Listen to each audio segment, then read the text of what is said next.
We have observed in the last 20 years a very definite change in the relationships between the peoples of the earth. Probably the most dramatic change that we are able to notice is the relationship between Western culture and the total structure of humanity. Up to 20 years ago, the West was the undisputed leader of the world in nearly all phases of life. Western ways, Western thoughts, Western methods were copied, were regarded as the most advanced, and were almost universally admired. Now this has changed, and little by little, world conditions have eroded away the foundation of Western culture.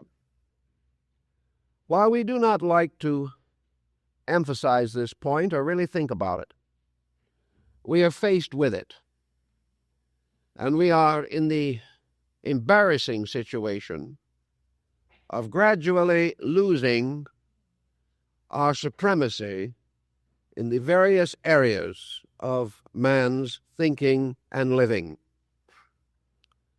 Perhaps there is no area in which our supremacy was as deeply rooted or as strongly upheld as the area of religion. For nearly 2,000 years, we have assumed that our religion would ultimately convert the whole earth. We built upon this foundation. We psychologically sustained ourselves with the conviction that it was predestined and foreordained that our way of life would ultimately convert all other ways of life. There are many periods in our development when this could have been true, but in one way or another we seem to have lost a great deal of our spiritual leadership as well as our temporal leadership. One of the reasons, perhaps, for this difficulty is that the recent emergencies which have risen around the world have been equally disastrous to Western man and to Eastern man. The East, looking to the West, has not found that we were able to carry our own problem adequately, and the West, looking to the East, has come to the same conclusion. Most of the great monuments of culture, which were supposed to ensure the securities of peoples, have failed under the stress of present world conditions. It appears more, therefore, that we stand together, East, West, North, and South, in one dilemma. And up to the present moment, there does not appear to be any clear solution to this dilemma. And peoples of various cultures, observing their own and those of their neighbors, can no longer sense that somewhere there is an adequate leadership. The whole concept of cultural leadership has more or less disintegrated. It is therefore quite reasonable that peoples of other beliefs should follow the example which we set. We went out to bring to the whole world our good tidings of great joy. We brought them, and nobody seems to be very joyful about it, including the folks that brought them. Therefore, it is quite possible that we are now going to see something that we never lived to hope or expect to see namely that other people are going to try and save us. Now, this seems to be the last insult of a difficult generation. And in religion, this is particularly embarrassing because we move from the commonplace to the utterly unique. Each religion feels its own curious and powerful uniqueness. Not long ago, I received some newspapers from Pakistan, where prominent educators and political leaders are gathering their resources to try and help us spiritually. We are assured at the present time that in various parts of the Asiatic hinterland, the most remote and we might say underprivileged regions of the earth, prayers for our salvation are going up to gods we do not even know the names of. Well, let's not reject these prayers. We are definitely in need of something, and maybe that is it. I remember Lord Thomas bringing us the message of the Dalai Lama of Tibet, in which this young but rather brilliant and remarkable person has assured us that the prayers of Tibet are with us. I think we need them. Some way we need something that we do not currently find available. We are also receiving as much spiritual help as we are willing to take from Hinduism. And more missionaries of these beliefs are coming over into the wilderness of the West to try to sow some seeds of culture. 25 years ago, this would have been a rather humorous situation. We would have taken it very tolerantly, perhaps, because that, for the most part, is our way. But we would have regarded these missionaries leaving behind all that was solid, staple, secure, peaceful, to come into the desolate wilderness of Western civilization. We would have regarded them with amusement or pity. Today we do not know just how to regard them. And more of our people are being influenced by the messages that are coming to us from elsewhere. We also realize that a powerful counterstream continues to flow into areas which we can reach. But at the present time, most of the great missionary fields of 50 years ago are closed to us. These people are no longer being initiated into our concepts or our ways of life. It would then appear that there is a certain impasse that affects not only our industrial relationships, but our cultural and religious foundations.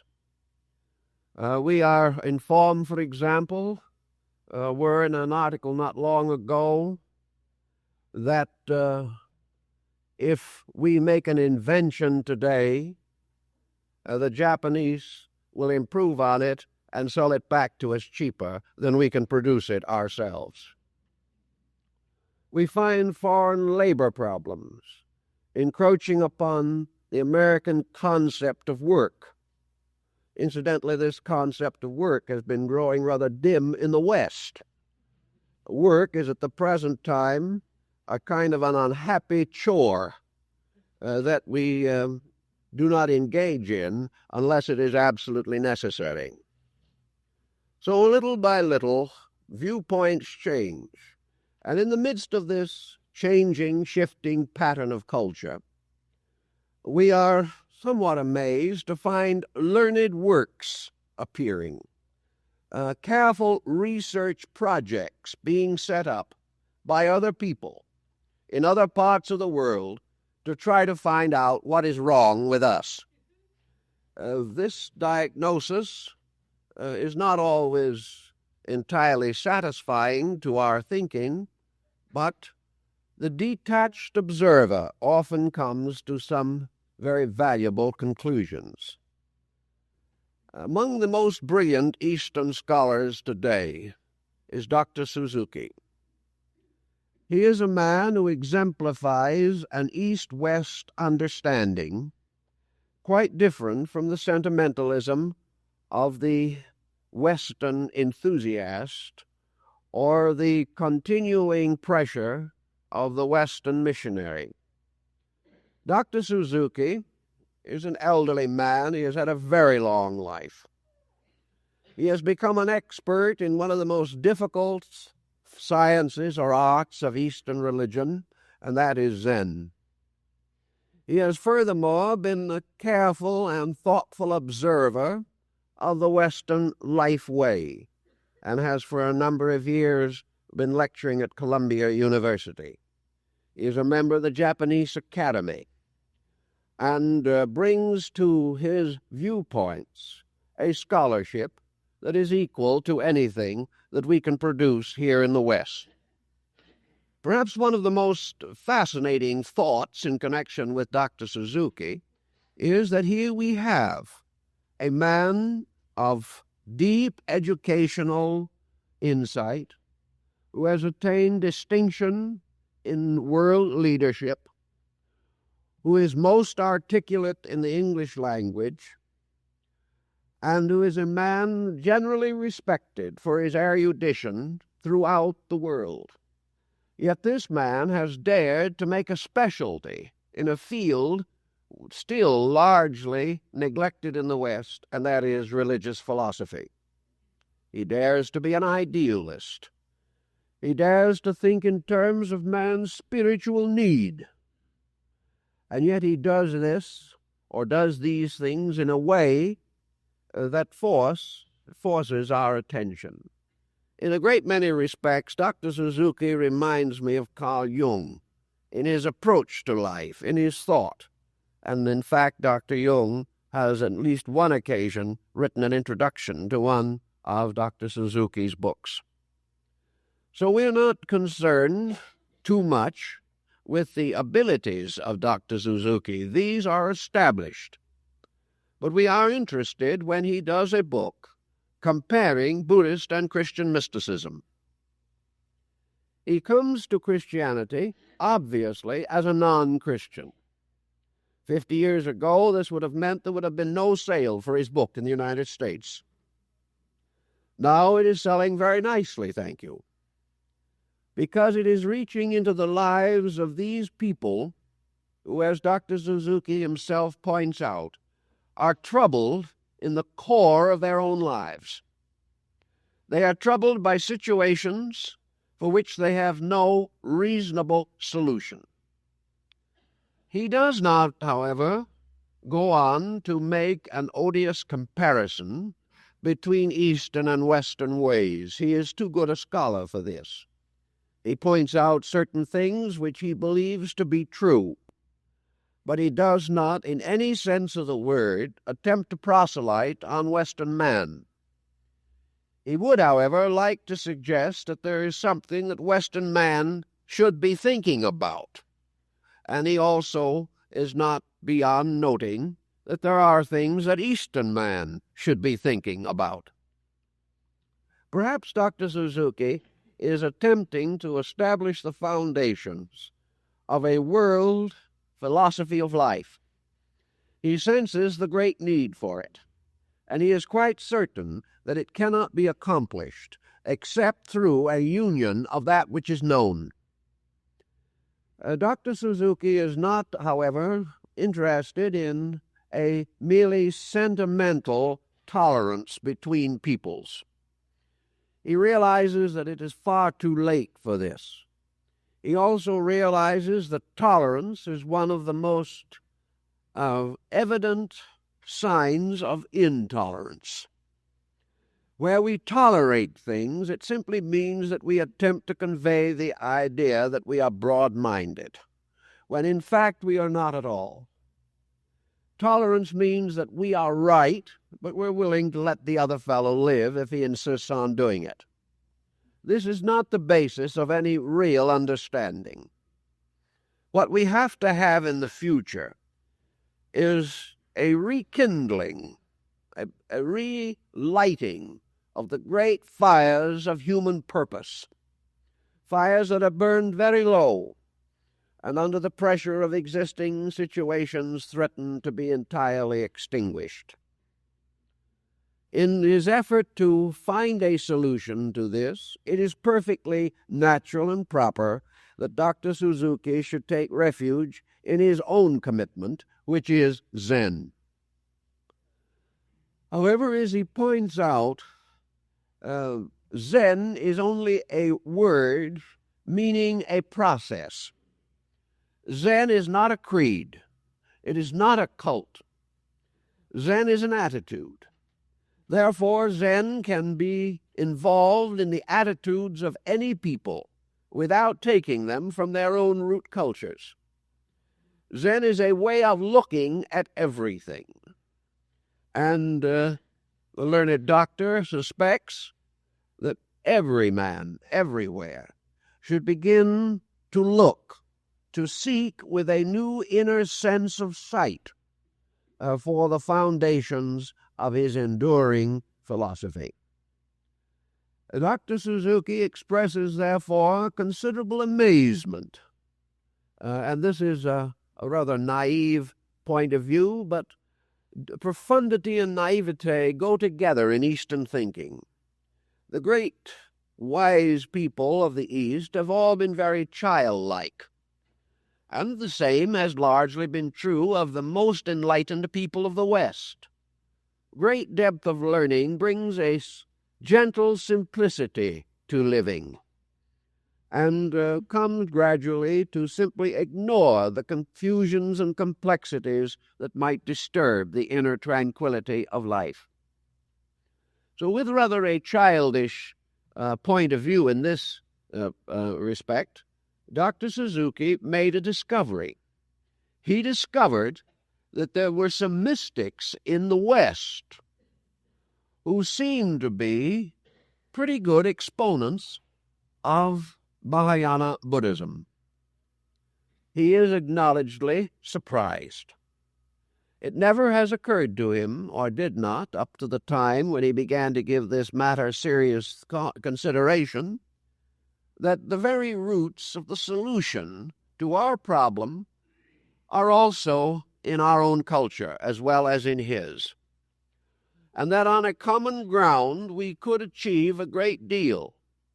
In other words, if the East was true to its philosophy and the West was true to its philosophy, we would both be believing the same thing already. And this is a point which comes as a distinct shock to us, because we have never assumed that such a union was possible without conversion. In other words, either we had to be converted or they had to be converted. That both have already the roots of the solution in their own ways of life would perhaps astonish a good many pro-Western peoples. So in his studies of Western mysticism, Dr. Suzuki came upon a personality which we discussed here not long ago, and that was the great German mystic Meister Eckhart. He discovered in Eckhart a really kindred spirit. He realized that under the pressure of Western theology, this spirit could not unfold as rapidly or as easily or as smoothly as among Eastern mystics. But in Eckhart was a person who possessed insight. Eckhart was not only a mystic in the more sentimental meaning of the term, he was a mystic in the Zen sense. He was a mystic with a tremendous dynamic and with a very sharp sword of spiritual reality. And Dr. Suzuki quotes quite freely from the writings of Meister Eckhart in his establishment of an East-West concept of mysticism. Dr. Suzuki, pointing out the foundations of religion, brings several points into focus.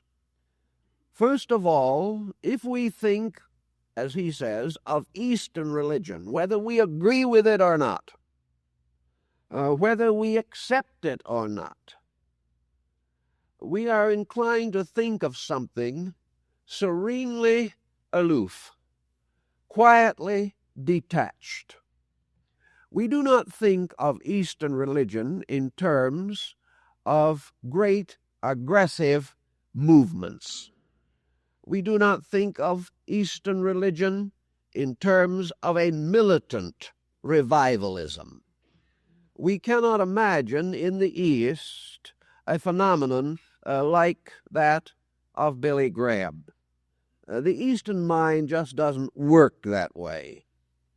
In the East, there are no sawdust trails, and there are very few indications of frightening a man into a state of grace. This is not an Eastern phenomenon.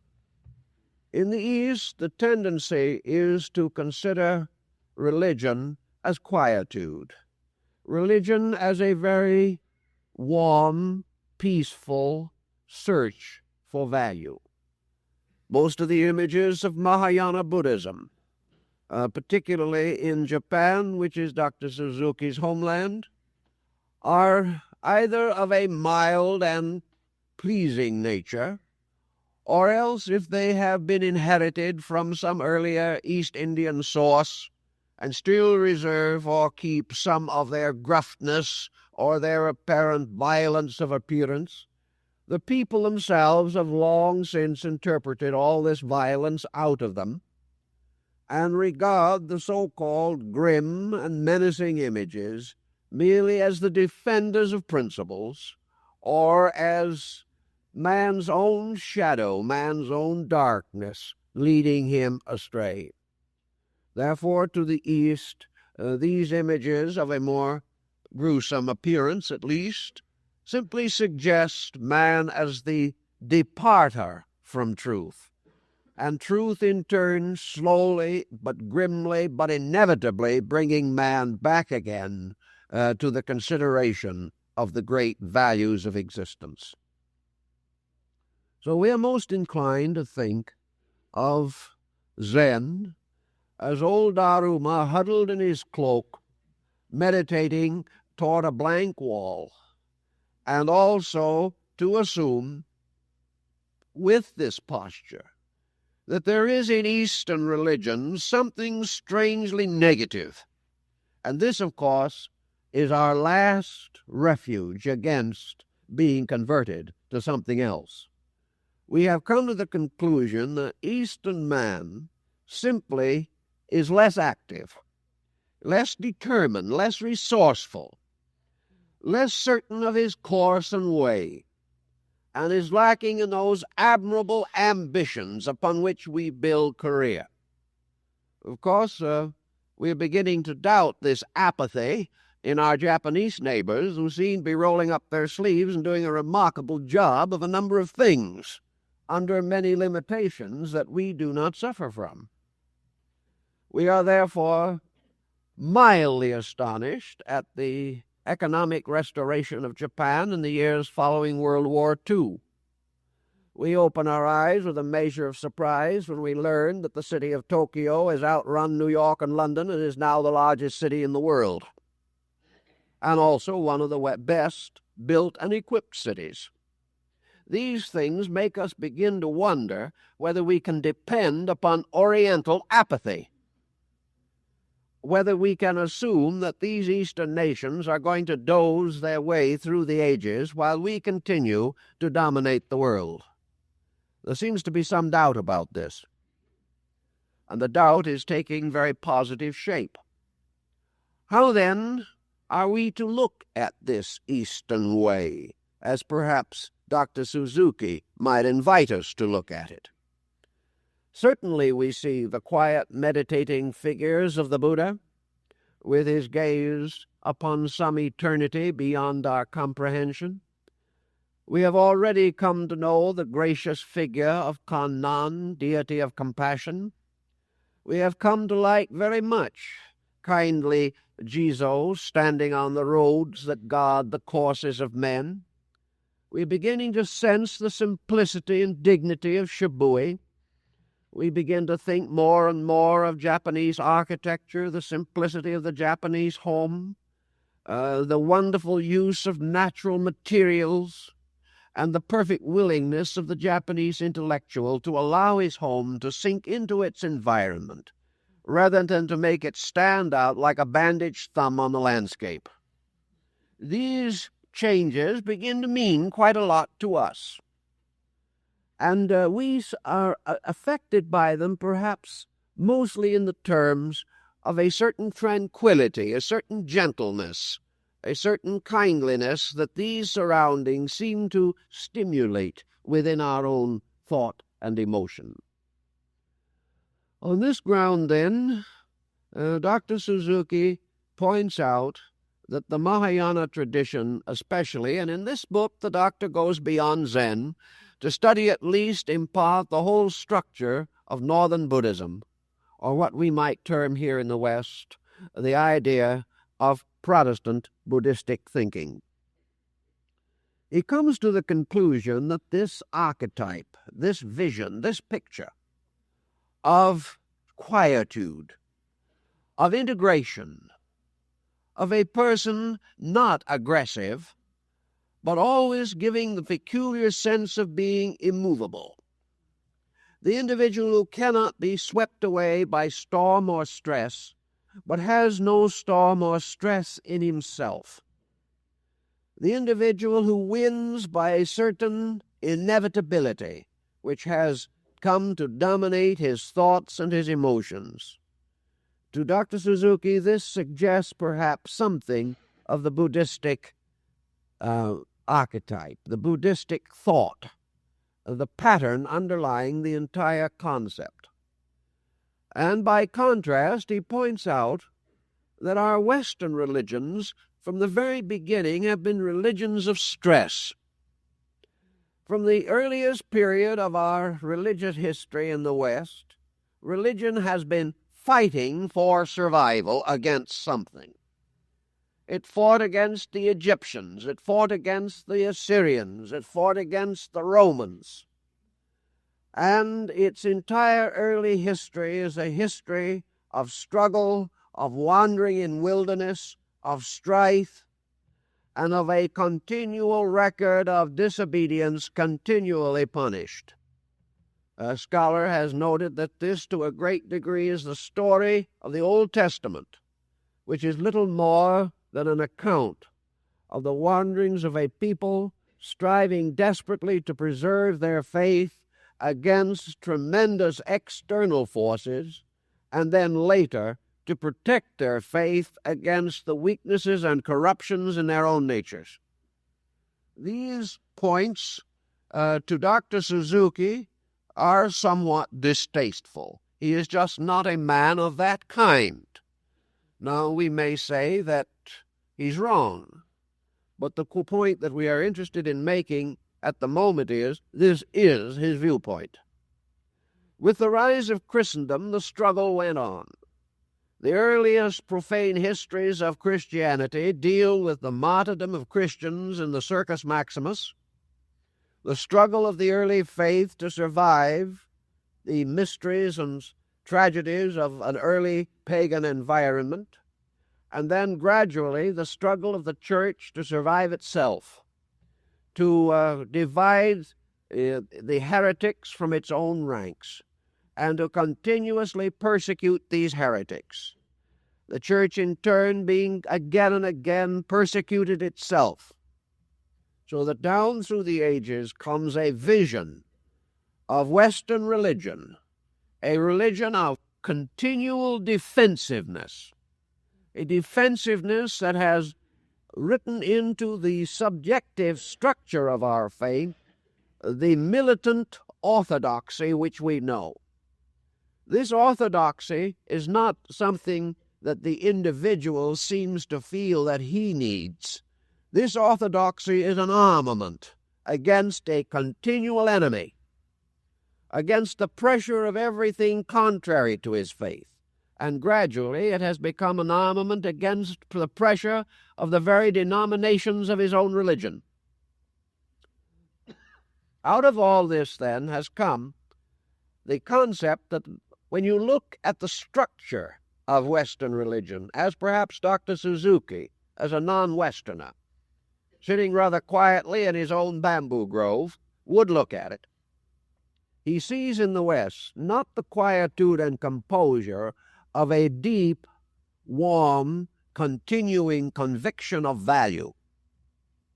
He sees in the West a continual striving, a symbol of Christianity associated from the beginning with suffering, with martyrdom, and with death, and the assumption that only through suffering, martyrdom, and death the final spiritual triumph can be achieved.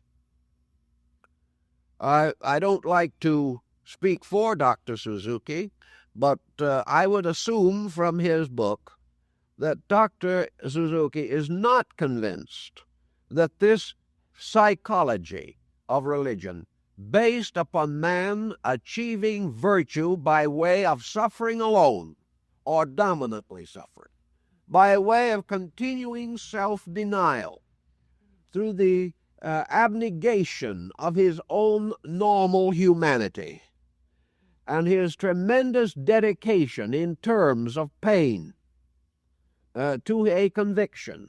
I do not think he feels that this is an adequate religious point of view. I think he feels that it is essentially the kind of a religious point of view that might cause a people to be equally aggressive in everything else, and building upon a philosophy or religion of continual strife, of continual struggle against the pressures of circumstance, that this in turn would lead to a very aggressive egoism, that it would lead also to industrial strife, political strife, artistic, musical, and cultural strife, that it would undermine the entire tranquility of our way of life, and might very well end Western man's history with a story of a universal and almost complete frustration. This frustration resulting from the inevitable tragedy of inevitable force striking immovable object. This situation, he feels, has a deep bearing not only upon our religion, but upon our total way of life. It is responsible, perhaps, for this attitude that our faith must be the best, our merchandise must be the best, our homes must be the most elaborate, and the constant status struggle for wealth and popularity, fame, advancement, because we have built our whole way of life upon these aggressive patterns of rolling up our sleeves and fighting our way through obstacles. Now, if we go back to Zen for an understanding of a fighting through of obstacles, what do we actually find? According to the rather simple and perhaps inscrutable way of the East, a man fighting his way through an obstacle is simply an individual fighting his way through himself. In other words, the obstacle is not society. The obstacle is not the world. The obstacle is not even the unknown. The obstacle is the fact that the subject of Western man must have an object. There must be some reason for an individual to continually fight against something, to attain an almost universal neurosis on the subject of defense and offense. To be able to be a successful soldier, there must be an occasional war. And where a large military force is held in readiness or kept in training, and there is no war, there is a serious difficulty likely to arise. The large, ready army is almost certain to find a war, and a powerful, adamant, ambitious, aggressive person must have an object against which to turn his resources and his energies. So in Zen, the world obstacle arises out of the world ambition itself. There isn't any obstacle. We create the obstacle. And by various indoctrinations over a long period of time, we have left the world in a condition where it does not know better than to allow itself to create obstacle. And this is just exactly as true of the communistic writings of Karl Marx as almost any other type of subject that we can contact. Always there must be an enemy. Always there must be the reason for a holy war. There must be a crusade against something. And anyone who does not believe that the present communistic movement is a holy war simply doesn't understand Karl Marx. Because actually Marx has taken the religious emotions of man and simply moved them into a social pattern and given the individual a new crusade. But it is the same crusading instinct that it always was. The ancient saints may no longer be upon the icons in Russia, but the new faces, far from sanctified, have become the new saints. And this is true wherever we have a great conflict moving through the consciousness of man. So the doctor suggests we pause for a moment and take a little stock of the substance of this conflict. In the first place, if we were devout Christians, if we really lived our religion, we wouldn't have this conflict. And most non-Christian people, surveying the situation, have come to the same conclusion.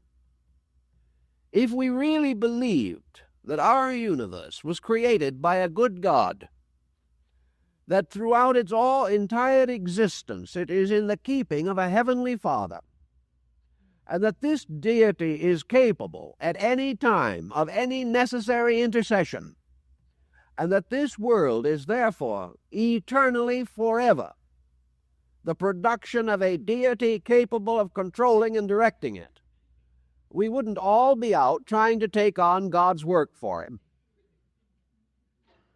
If we believed that right would triumph, we would be satisfied to do right, but we are not. If we believed that through prayer, through meditation, through inner life, through the simple acceptance of the Christian ministry, we would find out our own spiritual salvation, we would be doing these things. But such is not the case. And out of the very core of Western Christianity has risen one of the most positive and dramatic agnosticisms and even atheisms in the world today. We're just not practicing what we preach. And the only answer can be that we do not believe it. We accept it, but we do not believe. To make this situation a little clearer then, the East has this reputation for a strange spiritual detachment. The West has a reputation in all corners of the world for a very strange material attachment. So we have two highly conflicting cultures, and each one points to the other as an example of that which must inevitably fail. Perhaps our own way of life is a little more dramatic, inasmuch as, for the last century at least, we have rather dominated world affairs. We have played a tremendous part in the shaping of the destiny of non-Christian peoples. We have for a long time controlled the roads of traffic and commerce between the East and West. Ships sailed the sea to all the ports of the distant world. Yet this 100 years of undisputed leadership by the West has not accomplished a true civilization for either the East or the West. And at this moment, the undisputed leadership seems to be threatening the very survival of the whole world. For it is out of our Western ingenuity that the most dangerous instruments of destruction we have ever known have been formulated. So if Dr. Suzuki is not applauding Western ways too loudly, he has ground for his reservations, as most thoughtful persons in the West realize at this time. This idea that we have, that only by a continual active flow of libido can we get anywhere, is beginning to sum up in the simple fact that this constant flow of libido is getting us somewhere, but not where we want to go. It is bringing us closer and closer to the brink of chaos. If, then, we recognize that many centuries of basically wrong orientation have produced nothing to justify themselves, that we have not attained any of the ends which we originally sought, and that we have gradually come to accept compromises, the most important compromise being the substitution of wealth for happiness.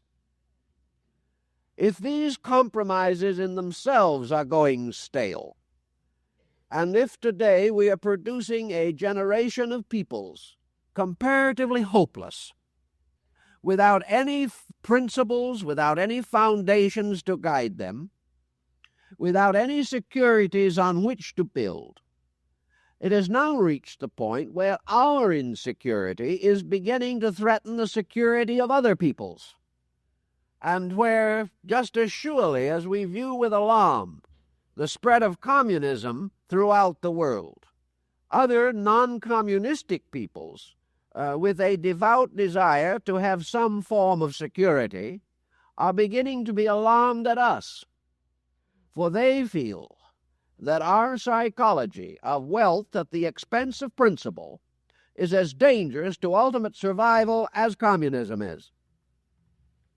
Either one of these solutions is less than a Chinaman's choice. Whichever way it goes, there is nothing ahead but trouble. Dr. Suzuki then brings out his own little story, that there is a level of thinking in all parts of the world, but perhaps this level is more available in two faiths, Buddhism and Christianity, than among the other more austere and more segregated beliefs. Buddhism, Muslimism, and Christianity are the three great international, interracial religions. They have broken through the various boundaries of race and caste to become powerful forces in the world as world beliefs. Therefore, the bringing together of these into some kind of an harmonious pattern could well be a determinant in the future of our world and our culture. Zen, to Dr. Suzuki, simply represents the gradual development of personal integration, an integration that does not lean upon externals, and an integration that is gradually cleansed of the tremendous ulterior forces which have a tendency to destroy the validity of works.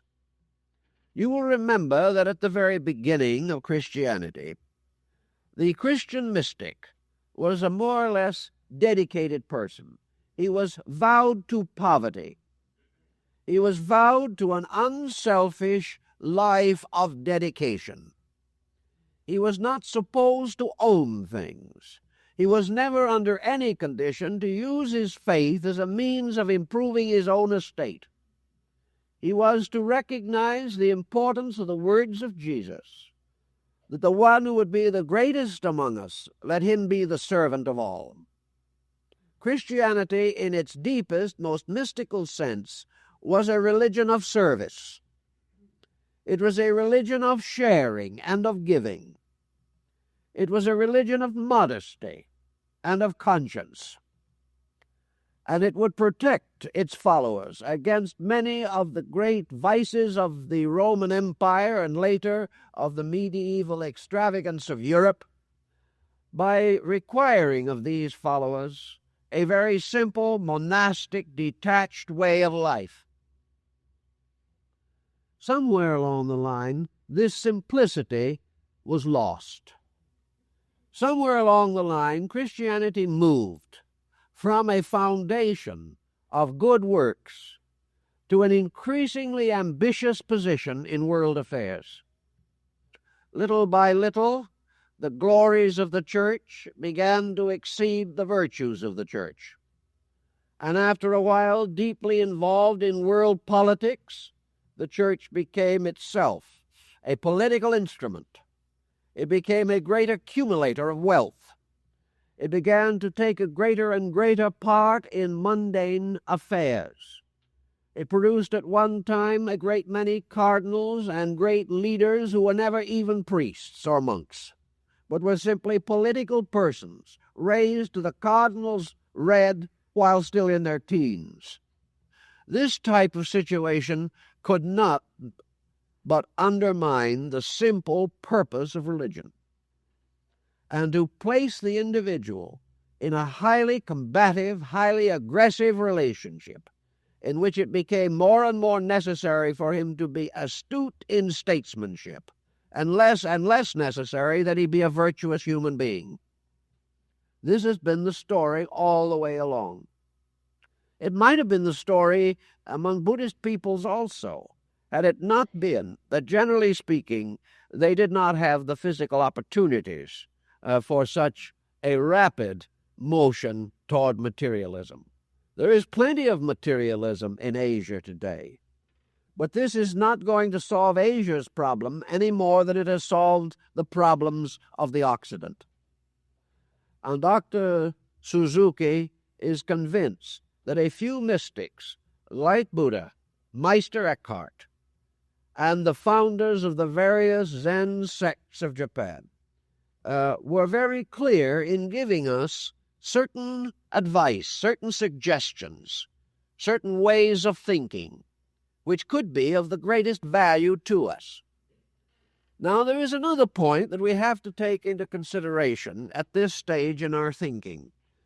If man was a permanent guest here, if he was going to remain on this earth with his present equipment and his present faculties and his present interests for 1,000 years even, or more generally 10,000 years, there might be some reason for the long-range strategy that he tries to build in a short-ranged life. If it was possible for a man to build a vast enterprise and to become master of wealth and authority in this world, and could then continue the advancement of his project indefinitely, there might be some more obvious reason for his tremendous aggressiveness. But what is his aggressiveness? It is really little more than a tempest in a teapot. That which he so aggressively accumulates, his descendants will, with equal aggressiveness, waste and spend. The empires which men build may not even survive them, and if so, soon become decadent. In the very hour in which the individual, struggling aggressively for his own achievement, is in the process of achieving, and a host of bacteria are undermining him, there is no permanence here. The path of ambition ended for Adolf Hitler in a bunker in Berlin, and it ended for Mussolini along a road in northern Italy. Regardless of the ambition, it is not capable of fulfillment. Consequently, this vast aggressiveness, this tremendous grasping for power, is a grasping after a shadow that disappears even as you take hold of it. So actually, the case in favor of aggressiveness is a poor one. We may say, however, of course, that our aggressiveness will build foundations for others who come after us. We inherited the aggressiveness of the past. How grateful are we? Is the past as a burden upon us something that we are thankful we have inherited, or is it a nuisance from the beginning? Is what we are handing over to the next generation today as the result of our own ceaseless struggle? Are we handing the future anything but a disaster? What is this tremendous aggressiveness producing? What foundation have we for it? Perhaps psychologically it would be well to admit right now that most of this tremendous aggression is nothing but psychic acidosis. The individual is uncomfortable. He is miserable. He is sick. He is frustrated in the simplest things of life. Therefore, he turns to aggression largely as an escape from reality. Is this same man who is now building a tremendous career which will end with his own death, and his own death will come the sooner as his career becomes more intensive, this individual, would he be what he is? Would he be striving for what he is striving? If he possessed within himself certain convictions, certain values, and was able to live a truly contented, integrated life. If this man had a good family that understood him and he understood them, a close, deep family relation, if he had a good group of simple friends, if he had a few creative interests in art, music, or literature, if he had a reasonable degree of self-control in habits and intemperances, if he had a simple working philosophy of life that gave him the joy of simple achievement in the warm atmosphere of affection and regard, would he be interested in this dramatic achievement? Western people shake their heads, say, oh, it would be tragic. Think of a man so happy that he couldn't build a career. Think of an individual who would be drowned in the dismal negation of Asia, when in reality he could have gone out and killed himself in 6 easy stages. But the truth remains that this man going out and killing himself for the fulfillment of his own ambition is perpetuating a cycle of situations. And when enough people do this, Western civilization becomes a chaos in which there is no security for anyone. And the individual is no longer struggling to succeed, he is struggling to prevent himself from drowning. But wherever it is, the struggle goes on. Somewhere in our way of life, there has to be a new sense of value. In the book of Revelation, it is written that there shall be a new heaven and a new earth, and the old heaven and the old earth shall be no more.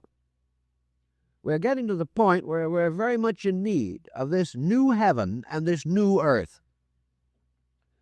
We are in need of a new kind of understanding of spiritual value, heaven, and a new kind of organization of material problems, earth. There has to be not a continual patching, a continual effort to rescue something from the dismal condition which it has earned for itself. There has to be somewhere a clear-cut understanding which will give us an entirely new orientation toward living. Of course, Dr. Suzuki suggests modestly Zen. And if we accept by Zen not just an Oriental doctrine, but a thinking about things, we will discover, as he did, that we have had Zen in the West. We not only had it in the case of Meister Eckhart, we came very close to having it in certain of the works of Nietzsche. We have come very close to having it in a great many things that have affected our way of life. It is very obvious in certain aspects of the Platonic dialogues. It comes back to us in the great Christian mystics like St. Francis de Assisi. It is evident everywhere that beneath the surface of our way of life there has been this stream of mystical apperception. And it is this mystical apperception which is just another term for Zen. For Zen is simply an attitude toward things. And either we have to get an attitude that is worthwhile and live it, or we will undoubtedly drift further and further into a condition which is today almost unbearable.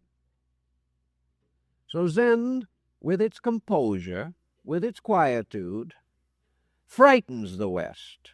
But if we are terrified at being quiet, the East is terrified at the noise that we are making. It is terribly concerned that our ways are going to more and more penetrate into Eastern society in the wrong way. This penetration is already on. It has been keenly felt in Japan. And at the present time, thoughtful persons no longer go to Tokyo, which is a great modern metropolis. They retire quietly to Nara or Nikko or Kyoto, where the old ways continue. Tokyo today is becoming more and more like a great Western city, and that means that it is becoming a more confusing, difficult, and unrewarding place every day. It is now a great center of business. It is not a center of culture. The Orient doesn't like to see this happening either. It does not like to see its young people take on the worst of us. It is not happy to have our motion pictures, our theater, our literature transforming its younger generation into a problem generation, largely concerned with competitions in bubblegum. This is not what they are looking for. Something has gone very sour in cultural interchange. We constantly talk about bringing culture, but what we bring is not culture. So there must be an international understanding on this matter somewhere along the line, an understanding which will help all good people to preserve what is good in their own way of life and not continually undermine each other in the name of progress, in the name of dynamics, and in the service of uncontrolled ambition. Uncontrolled ambition destroyed Japan 20 years ago. Undestroyed ambition will continue to destroy the nations and peoples of the world. And it comes right straight down into our own personal lives, into our homes, into our families, where we are still, as individuals, heavily indoctrinated by the Western concept that life is a great struggle for individuality, that the individual must be himself, and no one has paused to find out whether this self was worth being or not. So the individual becomes himself and at the same time an international nuisance. There is no discrimination as to what is worthwhile about self, what is valuable, what is necessary, what is purposeful. So in the desperate effort to be free, we are only achieving intellectual, moral, and physical license. Then we resent the laws which are forced upon us. Until today, there are so many laws we cannot even remember them. But each of these laws arises out of some error of human conduct, something that we do that is dangerous to others. And laws must be passed to protect us from ourselves and each other. So Zen comes in with this very definite thinking taken from world mysticism. The individual has at the source and root of himself the only answer that he will ever know to his own problem. Man is not born a derelict. He is not shipwrecked before he comes into birth. nor is he born into a world whose misfortunes inevitably destroy his own rights of achievement. The individual is born into a world which he has the right to use, and, according to our way of thinking, the right to abuse. And the most important thing in the life of every individual, also man has been given faculties and powers and energies with which to advance the proper destiny of himself, and in so doing to achieve the proper destiny for all men. The person is equipped to be a person. Yet in this struggle as we know it, these values are continuously lost in something that is not real and something that is not valuable. Today it would seem that the only solution to our problem is the final crash of a collapsing civilization. It seems as though we must come finally to this Götterdämmerung, this twilight of the gods, which in the old Nordic rites brought Valhalla, Asgard, and the three worlds down into a flaming oblivion, above which finally rose the tides of the eternal sea. It looks as though perhaps the only answer is that man must crash completely, that the world that he has built without any real thoughtfulness or without any real attentiveness to the consequences of his own actions must ultimately bring him down in common ruin before he will accept the simple fact. Of all stubbornness, this is the most aggressive and dangerous kind. It is perhaps only in this way that the new heaven and the new earth can come about. No one seems to have the courage or the strength to break away from the existing pattern. Yet this break is not the terrible stress that we think it is. It takes much more ill-guided courage to continue to make the mistakes than it would to stop. Yet we do not seem to have even enough self-control left to stop the process of hurting ourselves. And this applies to the individual. A large part of our daily conduct is simply making us miserable. But we haven't the courage to stop doing what hurts us. Perhaps we haven't the available insight to realize what is wrong. We have so externalized our lives that when things go wrong, we blame everyone, but never ourselves. We seem to feel that our destiny is linked totally to a political situation or to an economic situation, and that nothing that we can do will make any difference. This is all defeatism, and it is also profound ignorance.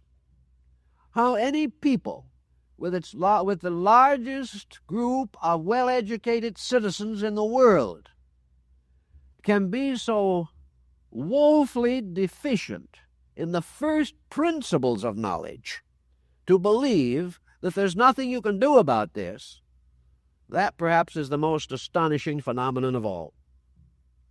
Because actually, this great acceptance, the acceptance of the inevitability of stress, which is common to Western peoples, can only be sustained by total blindness.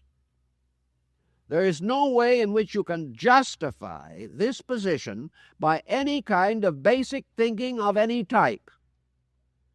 We must simply ignore everything we claim to believe in order to arrive at this negative conclusion. Certainly there is something we can do about anything. We do not necessarily mean by this that we can dispense with Mr. Castro overnight, or that the Russians are going to suddenly turn into a benevolent society. We do not mean this.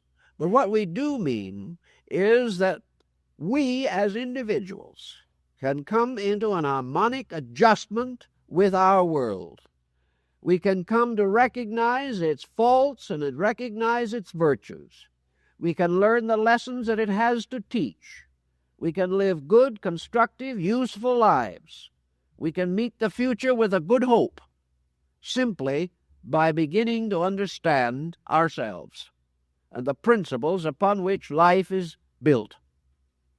These principles are probably as well expounded in Zen as anywhere else today, and it is rather good that they should have a contemporary spokesman. We all respect the Sermon on the Mount, but it was long ago. We respect the life of St. Francis, but we doubt if he could live it today. We respect the philosophy of Meister Eckhart, but not one American in a million has ever heard of him. We regard and revere the heroic lives of great people of our own time, but these do not touch us as they should. So perhaps the fact that there is somewhere in the world a living faith, vitally sustained by solidly convinced people, and that this faith has some of the elements that we need, perhaps this helps to make it a contemporary thing. And we have to realize that whatever it is being lived by contemporary people. And the one point about Zen that has always seemed most interesting to me is that while it is one of the most subtle of all philosophies, and strangely one of the most mystical, that in Japan it has been largely held by the military class. It was the consolation for the soldier. In China, the nearest parallel to Zen, which is Taoism, was also very largely the religion of the businessman.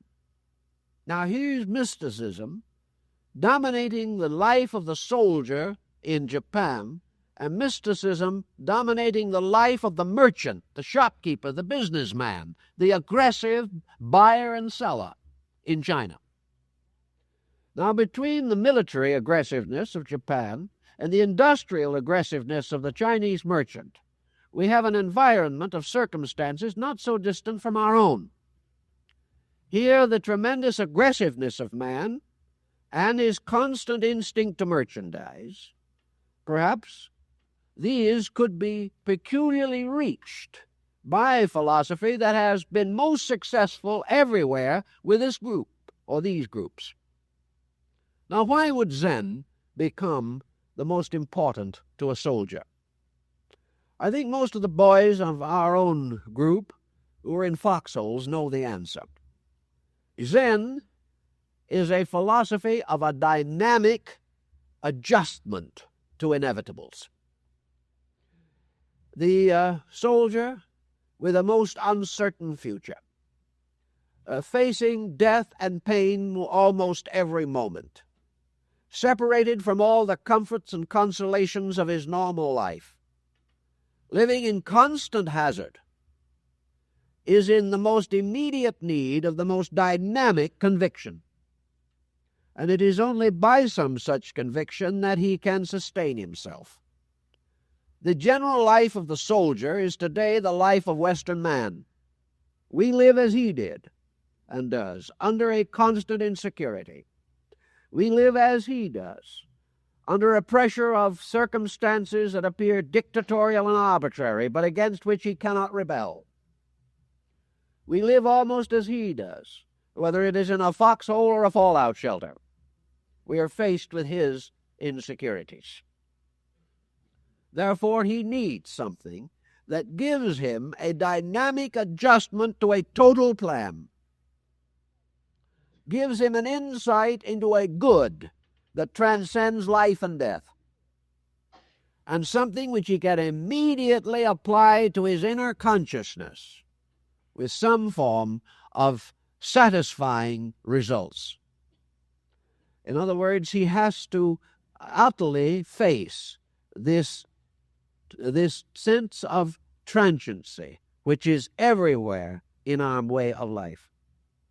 We don't realize it, but we are in exactly his position. So he is looking for immediate vitality of spiritual centeredness. Now, what happens when an individual moves more or less deeply into his own center? The Zen in meditation, or the meditative concept of this non-aggressive way of life, what happens? If a person finds his own center, finds his own core of life, and becomes aware of it, this individual has a new kind of courage that is not aggressive, but is eternal. The individual who is convinced of value and serves value is beyond temptation. And temptation is our big problem. It follows almost inevitably that the individual who has achieved an internalization is stronger than a person who has only outward supports. The person of wealth is weak when he loses his money. The individual with authority is meaningless if he loses his job. The individual with all forms of physical security is insecure if they are taken from him. All these things, depending upon circumstances, force us to view that circumstances today are unpredictable. Thus, these things do not lead to strength. They lead to fear, to worry, to doubt. And the accumulation of them at a desperate pace is the most complete expression of selfishness that we know. Let us assume, brother, that this individual, fully aware of his responsibilities and by no means intending to depart into some nirvanic sphere, simply faces the simple problem of striving after immediate value. Value in the sense of these things which will protect him. How much less man could earn, and how much more he would have, if he did not have to spend most of what he makes correcting his own mistakes. How much better off we would be if the national health improved 50 or 75%. How much more money would we have if we did not have to constantly seek medication and psychological help for problems we should never have? These things strike right at the very core of Zen. So let us think for a moment how we could apply this to our own immediate problem. Let us take the Zen attitude of absolute nihilism for a second. Let us admit that this whole existence that we know is nothing but an extension of our own faculties, that it is nothing but our own thoughts and emotions fashioning out of substances around us, merely the likeness of our own intensities, that these goblins, whether they be mystical, psychological, political, or economic, are simply demons created out of our own fear, out of our own ignorance, out of our own selfishness. If we would simply stop at some moment energizing and vitalizing phantoms that have no existence whatever, we might have a little time to examine facts. The facts of life are very simple. Perhaps it is an oversimplification to use Bernard Shaw's remark, man is born, man suffers, and man dies. But this is perhaps the most substantial definition that we have of life. Outside of these facts, man has to create his life. He has to create within the pattern of inevitables. He has to create these things which will be most suitable to his own needs and add the greatest amount to his own serenity of spirit. If he worked with these problems collectively and individually, he probably would have no wars. But he cannot quite energize his own consciousness in these respects. He waits for other people to do it. Well, during the World War II, we had an epidemic of limitations and restrictions on various commodities, including gasoline, and it became a popular slogan, "Is this trip necessary?" There is something Zen in this particular pause that could very well refresh and also eliminate an unnecessary trip. Today, when we look at life and look at the things that we do, are these things necessary? And what constitutes necessity? Necessity is not justified by a blind impulse within ourselves to do these things. Necessity is not based upon the fact that other people do them. Necessity is only based upon one factor alone, that through the doing of them, something of permanent value is achieved. There is a reason to read a good book if we learn from it. There is a reason to live with great art if it enriches our souls. But there must be a good come out of anything, or it is not necessary. On this basis alone, we'd simplify life 50%. Each person who takes upon himself something of integration gains a quietude that enables him to act from himself instead of from pressure. This is one of the secrets of Zen. In Zen, there is always time to do things graciously, to do things beautifully, and to do things in a kindly way. This pause, this element of the sudden discovery of time, reminds us that our whole concept of time is our own also, that this rushing from here to there is not a concept of real time, but that time is something we have to win back from the pressures of our own personality. But that until man takes time to consider, time to think, time to analyze his words before he speaks them, time for gracious and kindly things, time for understanding and family and friends. Until man rescues this time, what has he? Zen says that he has to have this. For the last 50 years, we have been creating conveniences to free man so that he would have more time. But because of his own internal nature, this time has become a menacing force in his life, and he must waste it as rapidly as he can because he cannot live with it. Zen would move into these things. In many respects, Zen is perhaps the most advanced psychology we know today. For it is the only psychology that we do know that will go to the root of human character and simply say, this has to be done. It is not a matter of adjusting man to his world.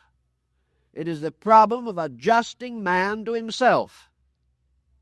And the individual who to himself is true cannot then be false to any man. And it is to find this trueness. It must be found in quietude, in relaxation, and in integration. It must come through the simplification of life. It must come through the individual gradually manifesting from within himself the beauty that is there, rather than allowing his psychic toxins to surround his life with impossible situations. The individual who has achieved this core integration is practically indestructible.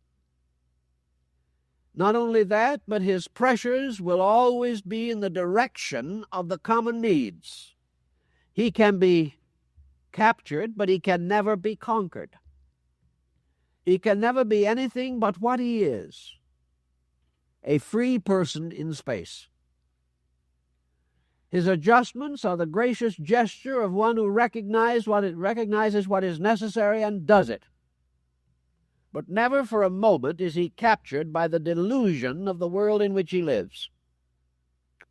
This does not mean that he will not be a good father, or a good teacher, or a good businessman, or a good employee. He will be all of these things, just as he was before and better. As a parent, he will have the time, the insight to watch and lead his family constructively. As a friend, he will be a true friend without ulterior motive. And as an employee, he will give an honest day's work. These things are fundamental. Without these things, we have no religion. And when we begin to practice the motion of consciousness from within ourselves, realizing a divine life abiding in us, we do not need any other religion. The problem is to get our spiritual insight into action. And before we can, we have to clarify it.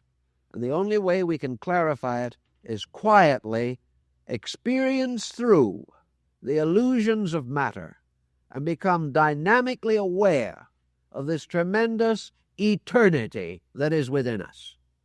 Then thinking in terms of that which is our true self, that which is our inevitable self, that which is the being with which we must live, not now but forever, we can then begin to put our material affairs in order, rendering unto Caesar the things that are Caesar's, but not rendering unto Caesar the things that are God's.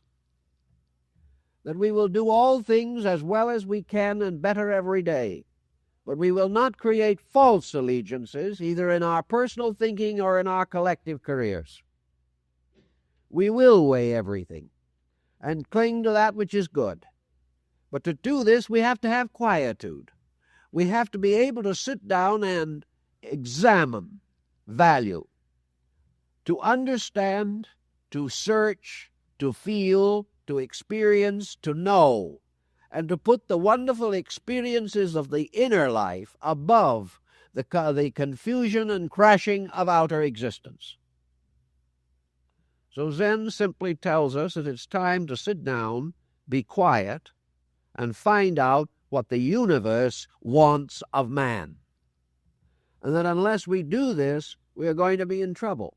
And it doesn't make any difference whether we're in the East or West. We're still going to be in trouble. And it doesn't make any difference whether we overwhelm communism or communism overwhelms us. Communism is just another name for the eternal adversary that must always arise as long as man's own conduct is inadequate.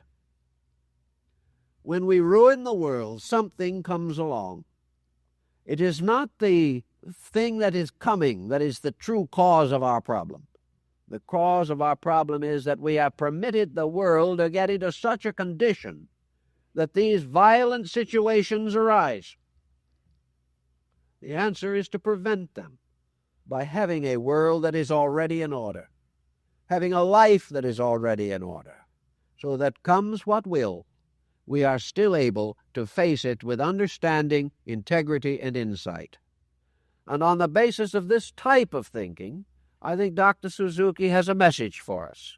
And I think in terms of world need, he is desperately hoping that something will happen to bring this message home, because the disaster that might destroy us will also destroy his people. We are bound together now in one great unity. No one unit of this pattern can fail without involving the disaster to the whole. And it is essential that East and West, we begin to think in terms of basic value, putting that which is necessary first, and burying forever those prejudices, conceits, and deceits from which we have so long suffered in that pit which was to be the final abode of the Prince of Perdition. We have to build straight now in our own thinking and in our own living. And straight thinking and living begins with the leisure within ourselves to sit down and think things through, and then to have the courage to apply these inward discoveries to the conduct of our outward affairs. Time is up. Time's up.